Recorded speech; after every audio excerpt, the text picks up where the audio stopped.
Okay, good morning, everybody. This is not James. This is Bob Lanter from the California Workforce Association. I think Tim and I just wanted to take a moment to welcome all of you to a series of webinars that we're very excited about, and a new partnership that's developed around the opportunities for information, communication, and technologies opportunities throughout the state of California. So we're really excited that you've all joined us today. The partnership includes the following folks: James Jones, Executive Director of the Mid-Pacific ICT Center; Barry Hathaway, Director of the Stride Center; Jennifer Riggs from the California Emerging Technology Fund; and of course Tim Rainey, Director of the California Workforce Investment Board. Tim, do you want to say a welcome before we turn it over and get started? Yeah, and I don't want to take away from the presentation. I don't want to take time away from the presentation. Just want to say thanks for joining us. We have a lot of folks on the line. It's a very important subject. We want to get information out about ICT and how we can all engage in a more effective, efficient, and collaborative way. So I appreciate the chance to do this, and look out for additional webinars. Great. Well, hi, this is James from IMPICT, and I'm going to try to provide a high-level orientation on the subject. We're living in a changed world today.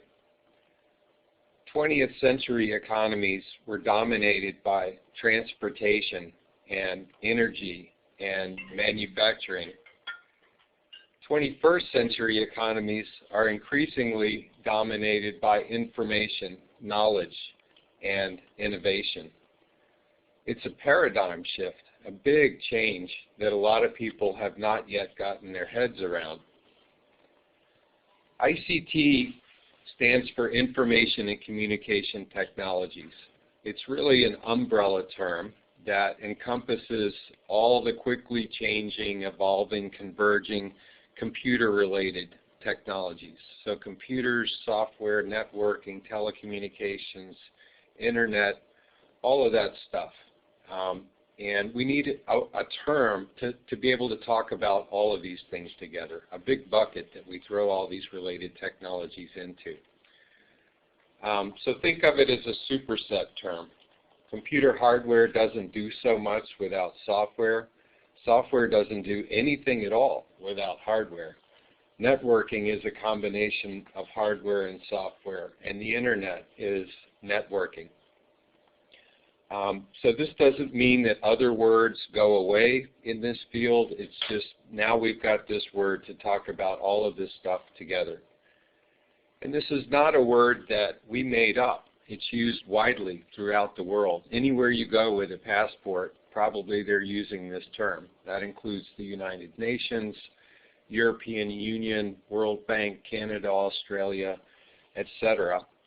There's a very practical reason for using that term, and that is that you can Google it. If you try to Google IT, you get every single article in the English language because of the pronoun it. It's the second most ineffective search term I could imagine after the article a. So we should be smarter than that at this point in our evolution. Here's a few facts about this ICT culture from the Innovation Technology and Innovation, I forgot their title actually, ITIF. From 2001 to 2011, IT jobs grew more than 95 times faster than employment as a whole, which was basically flat. IT workers earned 74% more than average workers. From May 2007 to 2011, IT jobs grew 6.8%, contributing $37 billion to an economy that was otherwise flat. IT products are almost a third of advanced technology product exports in the U.S. IT was responsible for 75% of U.S. productivity growth from 1995 to 2002. IT workers contribute 3 to 5 times more to productivity than non-IT workers. A quarter of the 5,000 fastest growing companies in the U.S. are in the IT industry. There's a whole lot more nuggets out there, but this is a very big and important sector. And ICT is increasingly important to everyone. It's important to students.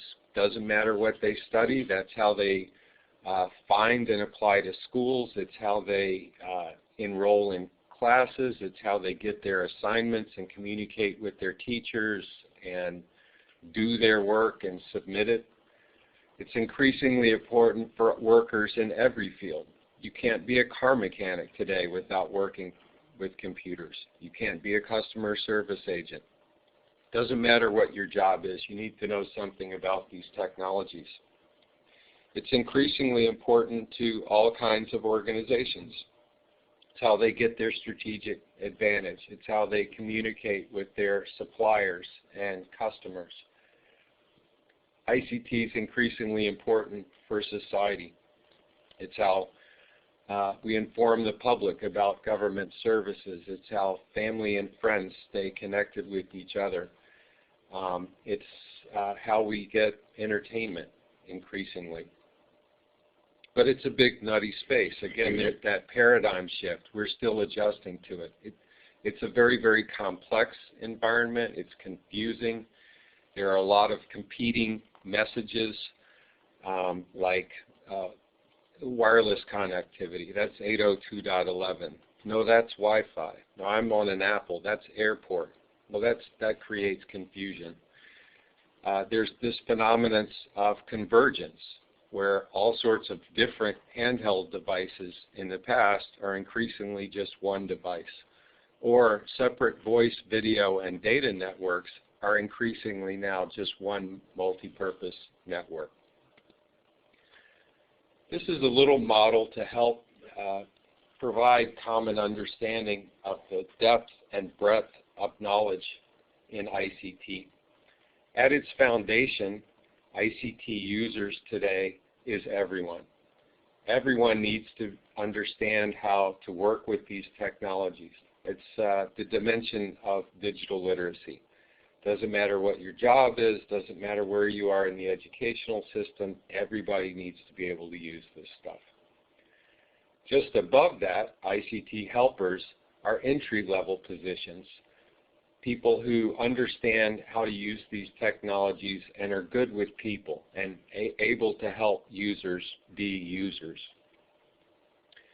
The enablers area is basically the IT operations of organizations in all industries, those that deploy the ICT infrastructure for their users.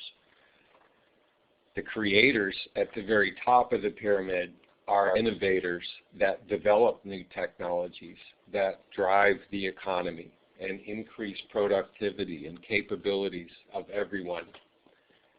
The ICT spreaders are those who help get those innovations out and into the real world, where they're used by enablers, enterprise customers, and users within enterprises, and also just out in the public. On the left side, industry specific, if you work in financial services, you may need to know about online trading systems. If you work in the airline industry, you need to know how to book flights on other airlines.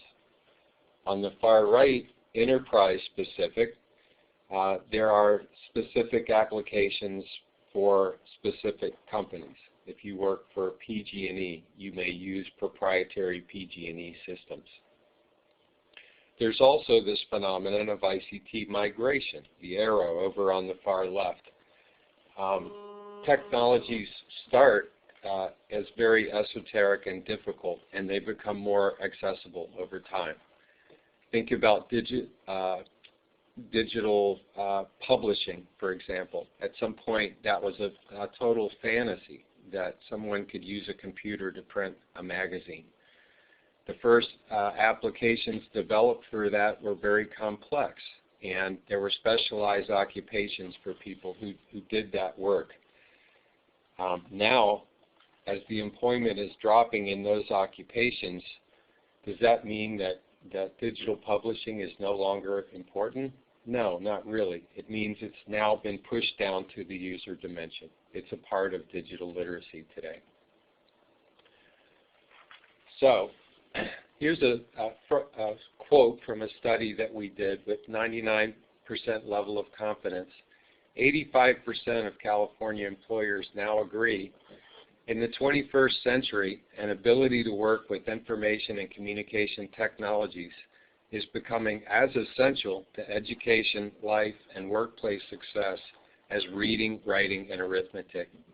ICT digital literacy should be considered a basic skill by educational systems, something taught to and assessed for all students. Wow, that's a big deal. We should be paying attention to that and doing something about it.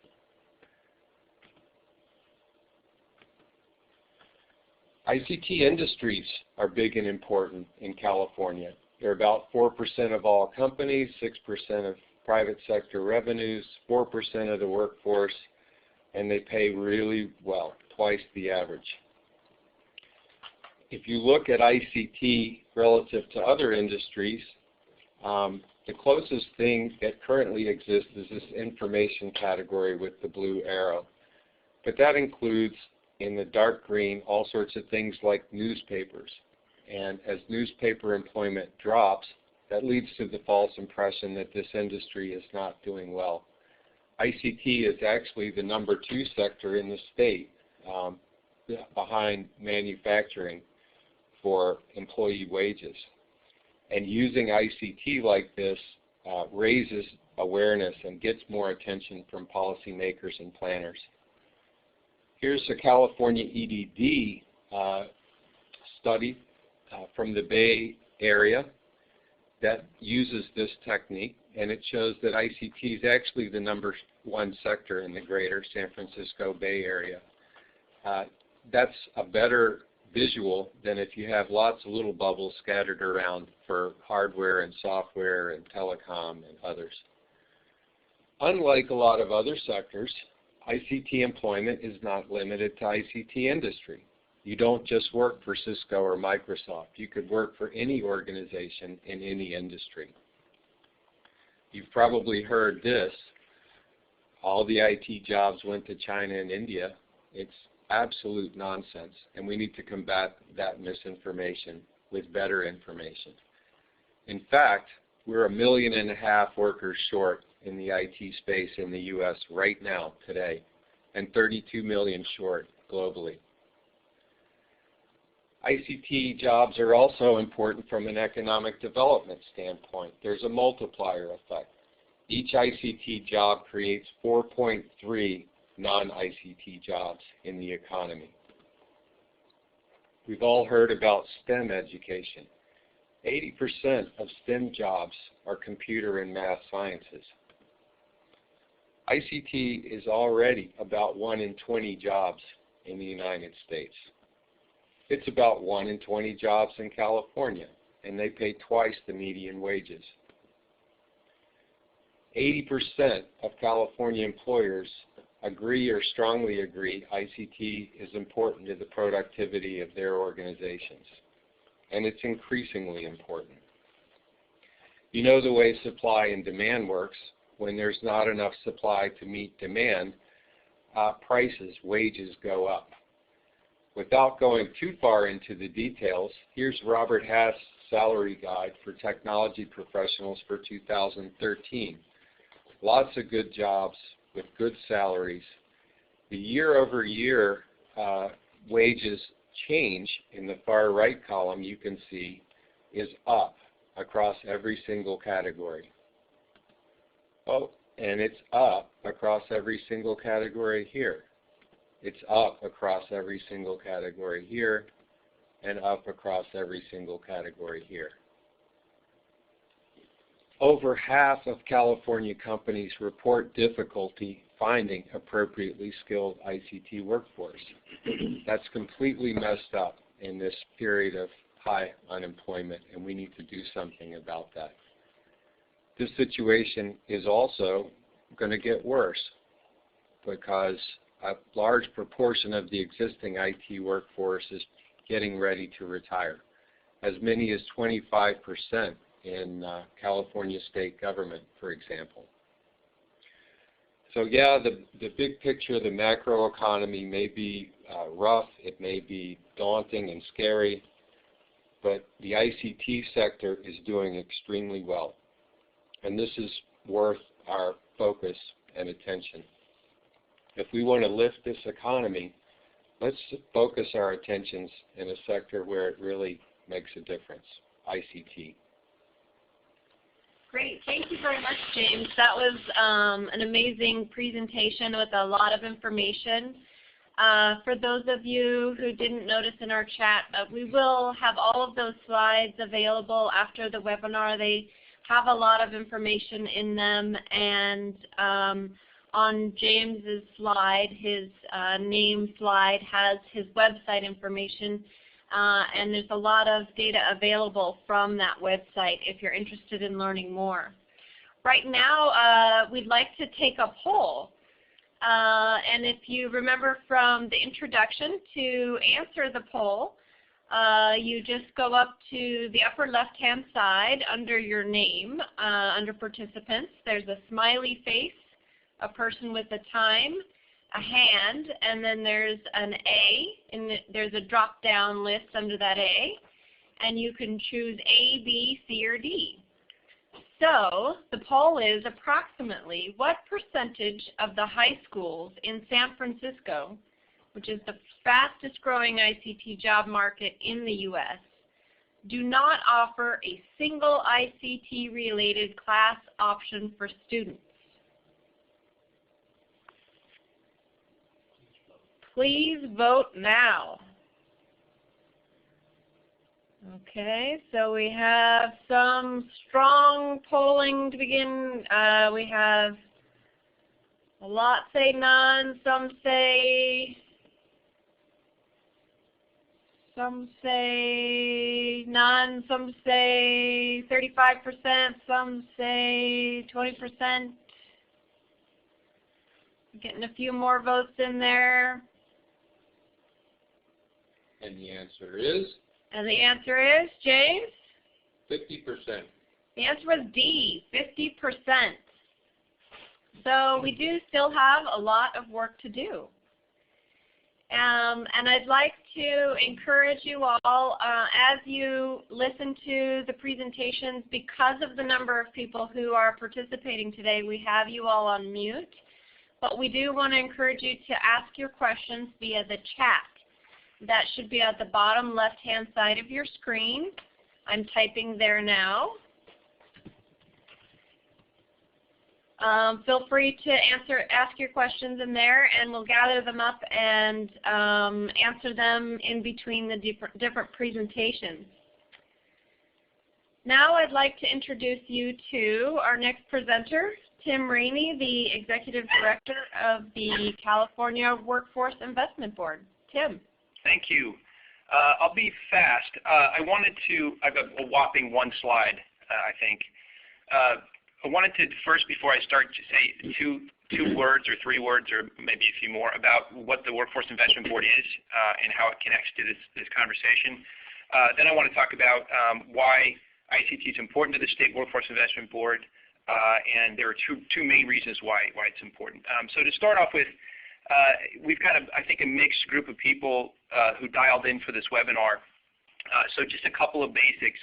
The Workforce Investment Act is about a $400 million a year program in the state of California. It's about 10% of California's broader workforce system of workforce training, education, and employment services. Of course, the bigger system is about a $4 billion system. It includes community colleges, K-12 adult schools, social services, and lots of other federal and state funding streams. The Workforce Investment Act dollars come to California from the U.S. Department of Labor, from Congress, actually. It's Congress's most significant commitment to workforce development nationally. It comes into each state in three funding streams for people with pretty significant barriers to employment, at-risk youth, low-income or disadvantaged adults, and dislocated workers. Once the money comes into California, that $400 million, it's formula allocated 95% of it down to our 49 local workforce investment boards, and Bob will talk a little bit more about what those guys do. The job of the State Board is to set policy on the investments of those federal dollars, but also to align our other state and federal investments in workforce development, training, employment services, that broader $4 billion system. So we work very closely with the Employment Training Panel, the Chancellor's Office, the Superintendent's Office, Division of Apprenticeship Standards, Social Services, and other partners. I think it's relevant to say, and it's important to say, that the Workforce Investment Act system serves very high numbers of, speaking of changing demographics in the state of California, we had served high numbers of Latinos and African Americans. Roughly half of the total people served through our system, the Workforce Investment Act funded system, roughly half are from those two populations. And a third of those folks served are Latino and African American males. And I mention that because those two groups have been most affected by the downturn in the economy. So it's important to point out. The policy agenda from the state for the State Workforce Investment Board on behalf of the governor is kind of four legs of the workforce chair: better regional coordination, sector strategy, so identifying sectors that have the best potential for lots of jobs in the future, ICT being one important one, which we've been talking about. Quality training services, so investing in training that move people into entry-level jobs, but moving them up also on career ladders in those sectors we've identified.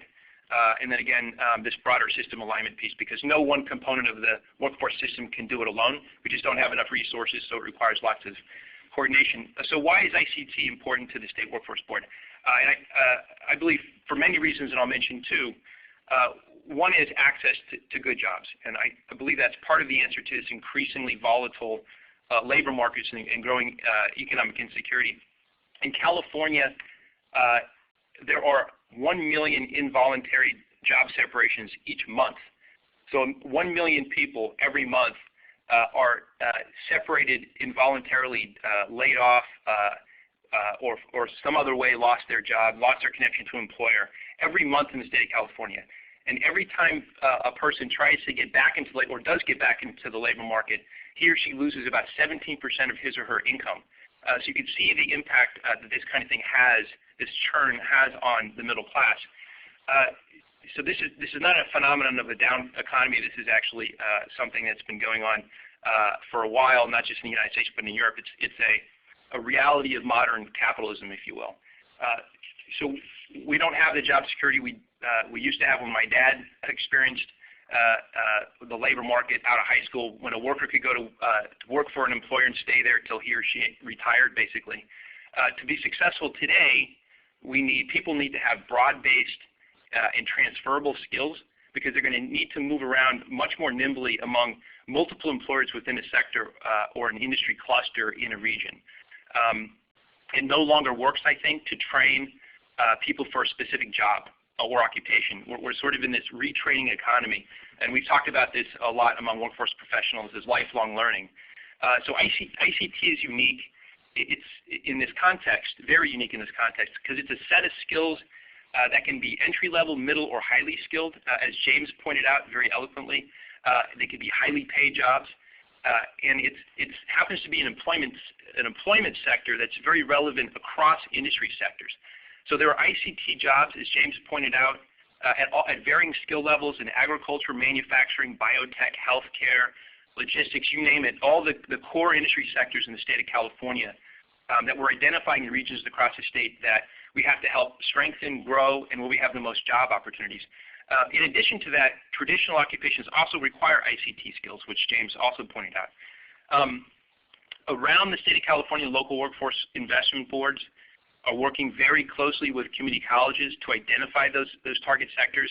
And Bob will point this out. Many of the local workforce boards and community colleges have identified ICT as a primary or priority or target sector, and are going to be doing a great deal of work in trying to figure out pathways through ICT into ICT and how it sort of crosses all of those other major target sectors.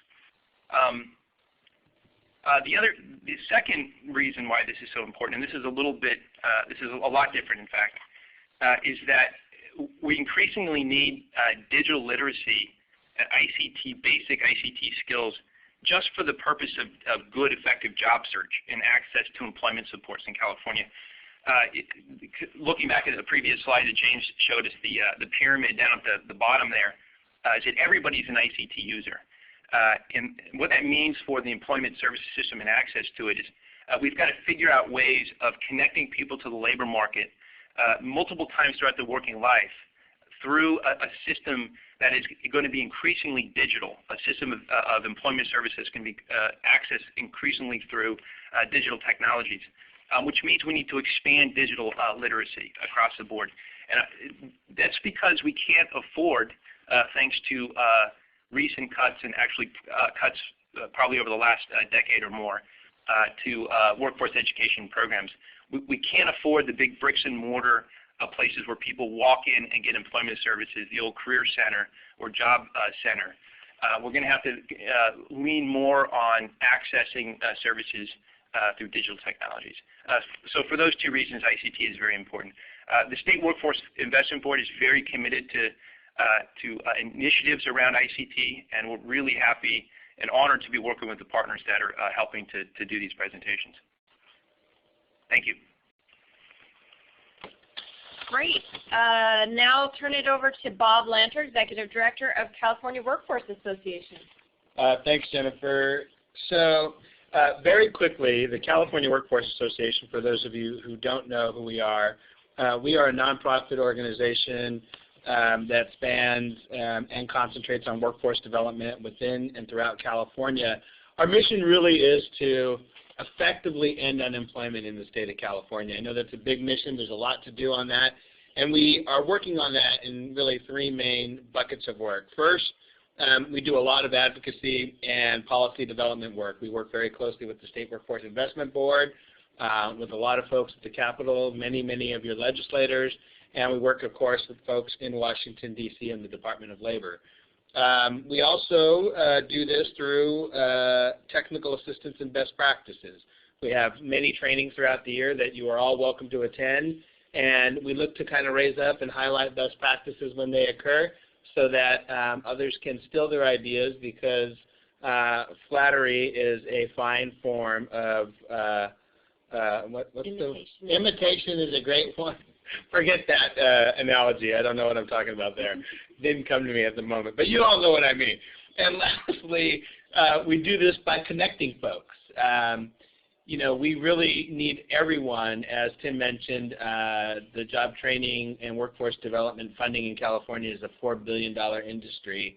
The Workforce Investment Act funds only represents 10% of that. And so we do need to work, everybody connecting together to really ensure our investments are strategic in nature, and we do that at the local level. We are increasingly concentrating on doing that regionally, and of course we do that at the state level. So with that, I want to talk just a little bit about local workforce boards. All the workforce boards in the state of California belong to CWA, and I want to talk about workforce boards in their relation to ICT. So first of all, workforce boards around the state of California are really starting to understand the importance and the opportunities in these sectors. As Tim mentioned and as James mentioned earlier, there is tremendous amount of growth in ICT jobs, and more often than not, we are seeing workforce boards no longer calling it IT. We're concentrating on IT, but they are talking about ICT, information, communication, and technologies. Information technology is really broad.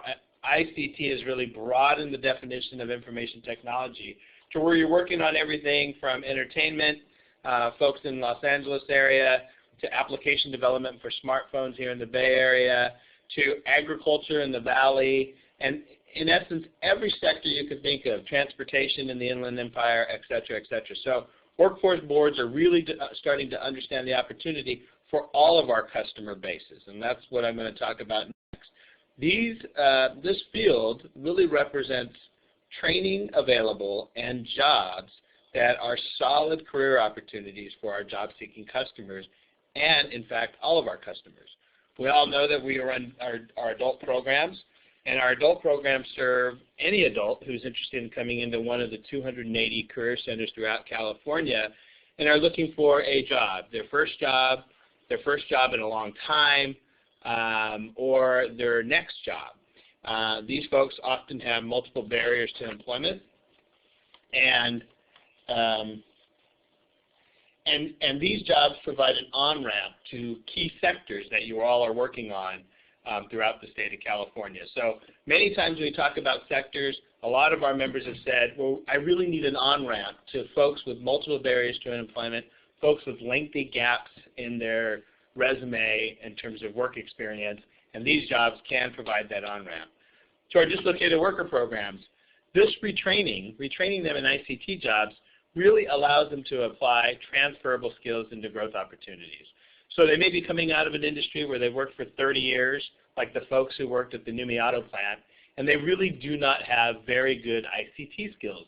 And those will be barriers to them in trying to find new work. So this retraining really allows folks to transfer their skills into other opportunities. Our youth programs. So this provides our young people with solid training to great career pathways. So most of our youth have technological skills, many more than I do, and they're able to get into some training that we can provide to them, hone those skills, focus those skills, and explore career opportunities in virtually any field that they want using their ICT skills as a basis. And let's not forget our business customers. The WIBs have always played the role as a convener to business. And convening business around ICT is really critical. It allows WIBs and our partners to really understand what the business customers are looking for in terms of fulfilling their needs. But more importantly, or maybe just as importantly, we can then communicate to business and industry what the skill sets are of the available labor force and what type of training is available through community colleges and the community-based organizations that we partner with. So our intermediary role is real critical when it comes to learning about ICT jobs and transferring that knowledge in the field. As you can see, ICT is a new type of sector. Most of our sectors, the way I look at it, are very vertical in nature. We have advanced manufacturing, we have healthcare, we have hospitality, but ICT is very horizontal. It cuts across all those sectors and many of the sectors that you're working for. And what we're seeing throughout California is that many of our local workforce boards have already adopted ICT as their priority sector. And you can see just some of the boards below. For those of you who may not be familiar, NOVA is the North Valley WIB, which is the Northern Silicon Valley area, and NORTEC is the Northern Training Consortium, which is 13 counties in far northern California. In addition to that, many other boards are identifying or have identified ICT as an emerging sector that cannot be denied. But there are a lot of challenges with any opportunities. There's always challenges. And we're working on, with our partners, which is why I'm very excited to be here today, to overcome some of these challenges. First of all, and we're going to talk a little bit more about that today and in future webinars, is labor market information. We saw some examples earlier about how EDD is starting to really get into some of this labor market information by combining small job categories into a cluster. We all know that workforce boards, community colleges, training providers, community-based organizations really need real-time labor market information. And so continuing to work on that, finding it, and presenting it is really critical. We need to train our staff to ensure that they understand the opportunities in the labor market. We cannot talk about ICT jobs unless we're not only familiar with what the opportunities are, but familiar with the basics of ICT ourselves.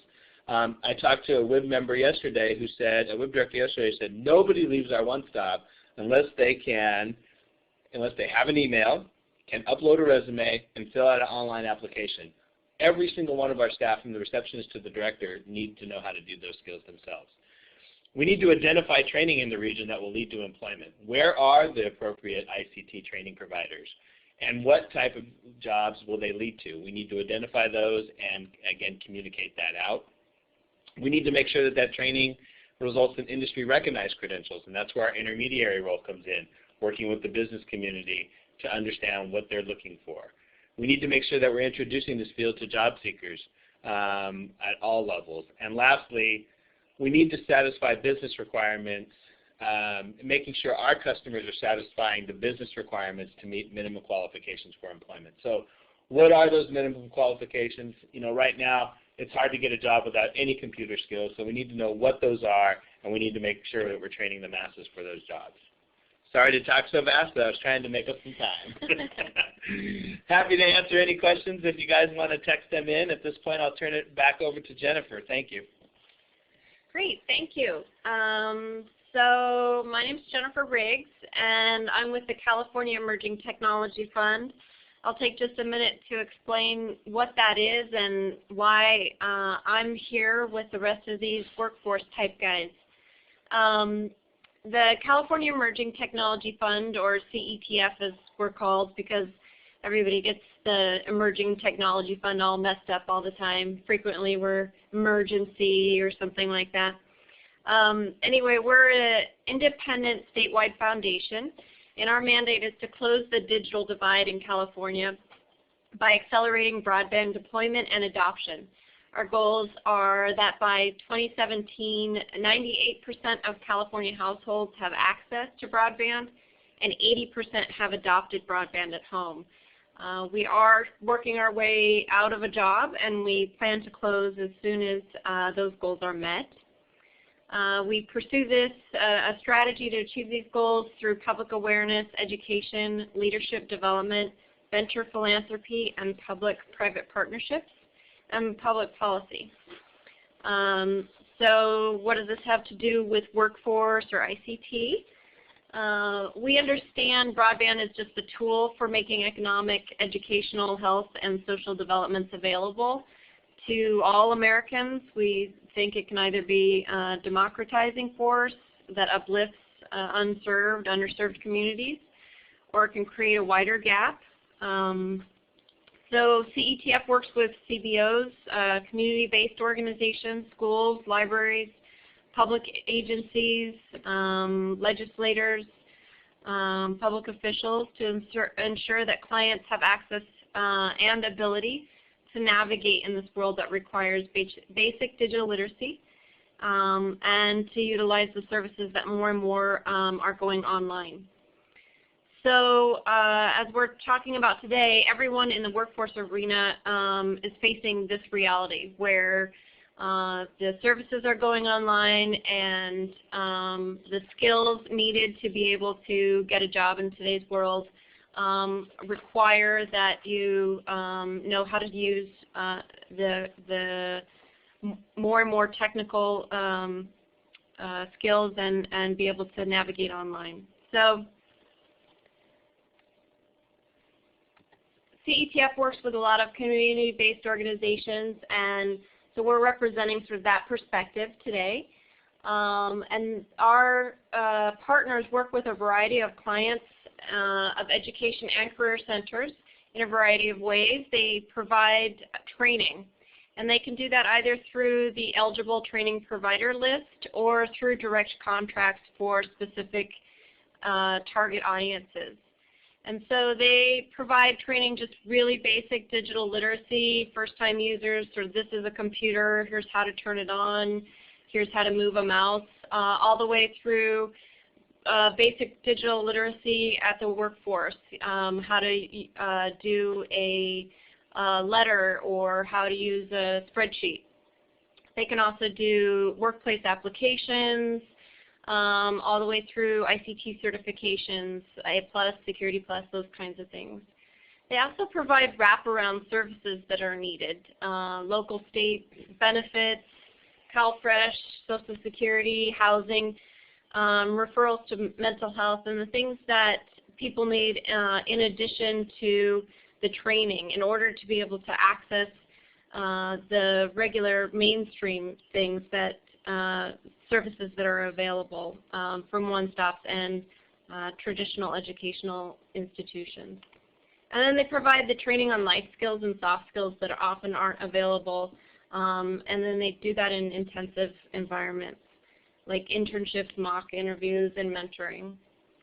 So a couple of examples of those are the Goodwill Industries we've worked with, and they take folks who come in very transitional circumstances where they may not have homes. They may have childcare needs. They may not have a steady source of food, or may not be in safe environments. So they get those types of wraparound services there. They get basic life skills, professionalism skills, basic digital literacy, and then they get a chance to have their first job or sort of a re-entry job at Goodwill to build a job history where they can have referrals and build those initial skills. And then from there they get course credits at the local community college and can then access the services at the one-stop that's there at the Goodwill Industries.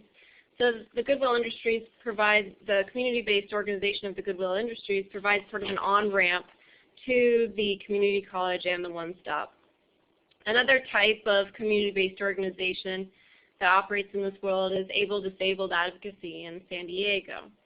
They get referrals from the Department of Rehabilitation to do job retraining for people who have become disabled, for veterans who are reentering the civilian job market, and they are able to offer assistive technology and train people in basic digital literacy or more advanced digital skills to open up new career opportunities.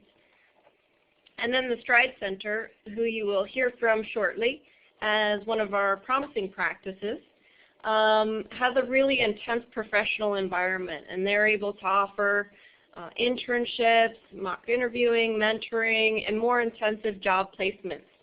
And this offers opportunities for clients who have barriers to employment. And they also offer life skills and career success. So this really offers the opportunity to have success past the first job. So it's not just getting them the first job, but helping them keep that job, and then helping them have success at a career past that first job. So next I'll turn it over to James Jones again to discuss the perspectives from the higher education. Thanks, Jennifer. As a group that does advocacy for ICT and ICT education and workforce development, it's really exciting to see the workforce system engaged with this sector in this way, and community-based organizations providing the many services that they do.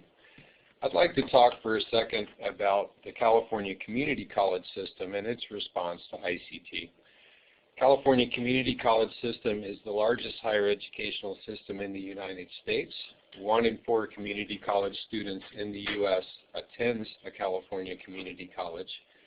And there's an increasing and improving effort to address ICT education and workforce development in the California Community College by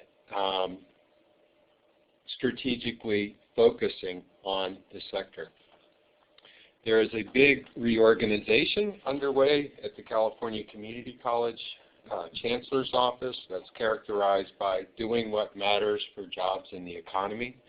That's a strategic and proactive focus of funding streams and resources and attention on those things that have the greatest prospect for economic development and employment in the short run.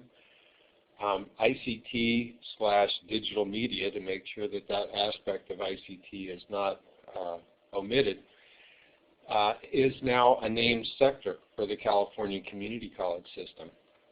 And in the 10 regional consortia throughout the state of California in the community college system were asked to vote on which strategic sectors they thought had the greatest short-term prospects. ICT digital media came in number 2 in the state, behind healthcare. That's a big change. 5 years ago when we started, there was no ICT sector in California. This was not really recognized. It's also very encouraging to see the workforce system lining up under the same sector nomenclature. ICT/digital media is also the industry sector designation used by the workforce system. This is a map that shows what Tim and Bob were talking about earlier, workforce boards voting on the strategic importance of ICT and starting to line up and engage with their community college partners locally. I'd like to just call out a problem in this sector, call it a growing pain or a transitional problem with this paradigm shift. We know ICT workforce is big and important in California. 1.2 million Californians already in this workforce, high and growing demand, high wages. But we did one of these real-time labor market information snapshots of a California metropolitan area, 2,300 job postings at that moment in time across all job boards and employer sites and recruiter sites. But there are more than 1,900 different job titles. And even when the job titles are the same, the requirements differ. That makes it very difficult for those of us involved in education and workforce development to know what it is we're supposed to be developing this workforce to do. It's a chaotic, poorly defined sector. California community colleges are responding to this. There's 5,700 faculty teaching about 679,000 enrollments in ICT-related classes annually. But that supply is very chaotic. 112 colleges, 295 different departments teach this stuff. They have 177 different names. There's more than 600 different degrees offered with more than 400 different names. There's 1,500 academic certificates offered with more than 1,100 titles. It's amazing we can come up with that many word combinations. Even when the titles are the same, the content and the rigor often differ. That makes articulation and transfer not work very well in this system. Articulating all those certificates, that's 1.1 million different one-to-one articulation agreements. This devalues those credentials for everyone because nobody really understands what they represent. It's chaos. It's still a wild, wild west in this sector, and we really need to come together and provide some structure and meaning for this. 74% of employers agree. We need some sort of a common framework that makes this marketplace work better. And if we all agree that ICT education is important, we can solve this. So I'm very, very encouraged with the changes and the momentum that's developing behind this important strategic sector. Okay, we have just a couple, one big long question that we'll take for just a minute, which is, are there references that ICT is a less volatile than other sectors? For example, I know these jobs can pay high wages in the U.S., but the common perception is that they are ultra-competitive and that there is anecdotal evidence of regular turnover. Would any of you like to answer that question? I'll take a stab at that. I think there is not one single answer to that. When you have 1 in 20 Californians employed in this sector, there's a diversity of experience there. There are many people who've been stably employed in ICT-related job functions for 25 years or more. There's also very new and emerging and quickly changing edgy sectors of this employment arena that turn over quickly. I do know many, many people who like the versatility of being able to switch jobs in this economy because these skills are in high demand. And even when they lose a particular job, they do not lose livelihood because they find new employment quickly. And I think just to piggyback on that, that is an important aspect of that answer. You know, we need to teach people the skills that they can take with them to whatever job that they may have in front of them at the time. So they need to be able to transfer those skills. So not only do they need the skills, the ICT skills, but they also need to know how to go out and look for additional opportunities in the job market. Right, because they're so diverse. The next question is for Barry. I think you can answer this, and we'll go right into your presentation as the best practice, which is, are there recognized industry certifications available for high school students and adults? Are any of them emerging, and are there financial supports for those training programs? So I think one of the things that we value about this field is the fact that there are industry-recognized credentials that span that are latticeable and stackable across this field. So it is one of the characteristics of this field that caused us, the Stride Center, to choose this as our anti-poverty program.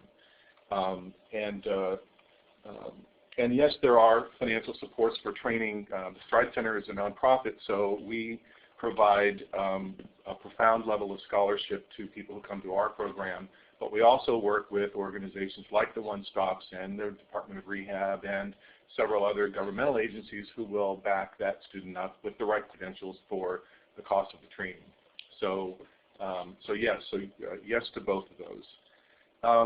So I'm going to launch into my presentation here. I feel sort of honored to be able to bring all this theory and all this data down to some practical applications. The Stride Center is an anti-poverty organization, and our whole theory of change is based on the idea that, very simply put, there's no better anti-poverty program than a good job. And so our work is really designed to fight poverty by empowering our clients to become economically self-sufficient through a good job and ultimately a good career. We serve folks with who are 100% of our clients are low income, most of them extremely low income, who have some kind of barrier to employment. We've been around since 1999, really flying under the radar screen, because this is not, as James said, been a field that has gotten a lot of attention in education and in the workforce, so we've just sort of chugging along, getting the work done without a lot of attention, but we've been doing it for a long time now. We have programs across the Bay Area. And we also operate several social venture businesses, and you'll see later that part of our theory of change is that work experience, apprenticeships, internships, relevant work experience has a significant uplift for our client in terms of their likelihood of going to work afterward. We do focus on the ICT field, and really much of what I want to, the things that I want to impress on you today are basically three things. One, what the characteristics of the field need to be if they're actually going to lift somebody out of poverty. So what are those characteristics that move people out of poverty? What does a program need to include to move somebody from poverty into one of those fields? And then how's that actually been working at the Stride Center over the last several years? And I'm only going to give you data that's been during the economic downturn, because before that it was better, but it's still great. So by the way, again, the barriers to employment that we're addressing are multiple, but we are working with all of the clients that Bob talked about: people with barriers, dislocated workers, youth. About 25% of our clients are youth. We work with the employers, and of course we work with dislocated workers. So let's talk about these characteristics for a second. First of all, what are the characteristics of a field that's going to lift somebody out of poverty? Well, we know that they've got to come with industry-recognized credentials. Our clients don't necessarily have an educational background. They don't necessarily have the skill they need those credentials. We want it to be a field that has a career ladder as opposed to just one job. So career ladder is essential to us. There needs obviously to be a strong labor market, because we don't want to put somebody through all the effort of going to the training, there not to be a job on the other end. And to that point, we think a cross-sector labor market is the safest of all, because when one sector is down and another one's up, if there are jobs in all the fields, then we're going to have jobs in this field, across. And of course, it needs to be a living wage, even at the entry level, with lots of potential for upward mobility. And let me just clarify that LMI on this slide is low to moderate income. So that's what we mean by that. So ICT does indeed, as you've seen from these slides, does indeed fit all these characteristics. But what does it actually take to move somebody into one of those fields that has all those characteristics? Obviously, we need to provide training. But that training cannot just rest on the technical skills, but needs to include professional life skills training and really help that person figure out, if they haven't been in a professional environment, what it's like to be in that environment, what's expected of them. The job search process itself is a career in and of itself. You really need to understand how to navigate the career environment in any field, and the ICT field is certainly no exception to that. So we want to make sure that our programs are preparing people for those job searches. that they have a strategy for their own career development, and that they get direct one-on-one career coaching. They also need to be trained on how to develop their own professional network, and for a while, the Stride Center and organizations like ours need to be that professional network for our clients. And of course, we need to provide job placement assistance, which means we need strong employer networks. The Stride Center's got employer partners like Genentech and Chevron, Kaiser, Partner Health, Alameda County, Contra Costa County. These are organizations that come back to us time and again when they have hiring needs because they have this problem of not being able to fill their jobs, and the Stride Center is preparing them for that. And of course, barrier mitigation services, which we do through partner networks. But so that's our approach, is to find a partner that is really good at addressing that particular barrier and make them part of our partner network. The Stride Center does offer technical certifications. We offer 6 technical certifications right now that are all basically cloud computing certifications, sort of along the hardware software line, not programming, but all relative to cloud computing. And I want to also say that our theory of change isn't just technical or professional skills and so on, but it comes down to a couple of key things. First, a client has to have the willingness to continue their education, and more than one certification makes a big difference. And also work experience makes a big difference. So you're looking at a slide now. You read this slide from the bottom up, if you will.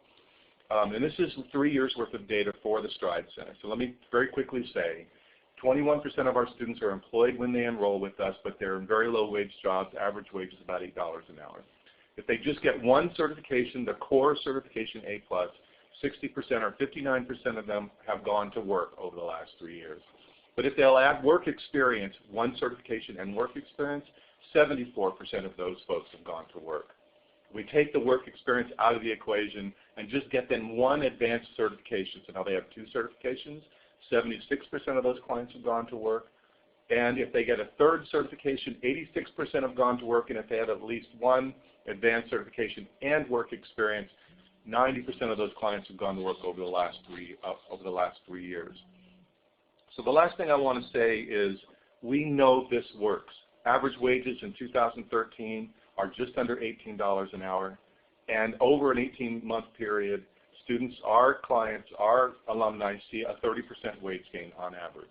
This is a real field. Entry-level wages are good. It's a career in front of them. And if you don't have an ICT training program in your community, we're glad to help in any way that we can, including I would send you to a website called empowernet.org, which has a lot of tools for helping people launch their own programs, but we're glad to help you with that. We're glad to come to your community and bring our programs to you. Thanks very much.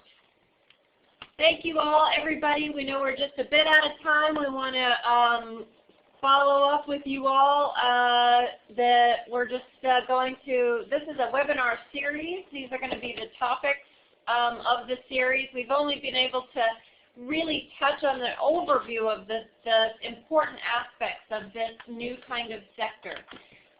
So if you've generated some questions, great. We're going to delve deeper into these things as we go. And so these are the topics that are coming up. The next webinar will be live cast from the California Workforce Association at the Youth Employment Conference, January 28th through 30th. We won't be live casting the entire thing, but more information to follow. You can either join us in person or on the webinar. And then we'll keep you up to date on the other webinars that we'll keep following up on that. The next steps, please help us raise awareness of what you've learned today and continue to learn more. Follow up with us. We've got our websites on our nameplates. You will receive these slides as well as a link to the recording. Information and communication technologies, ICT, reach beyond a single sector. It's essential to California's economy. There's a large and urgent unmet need for both highly skilled and entry-level ICT workers.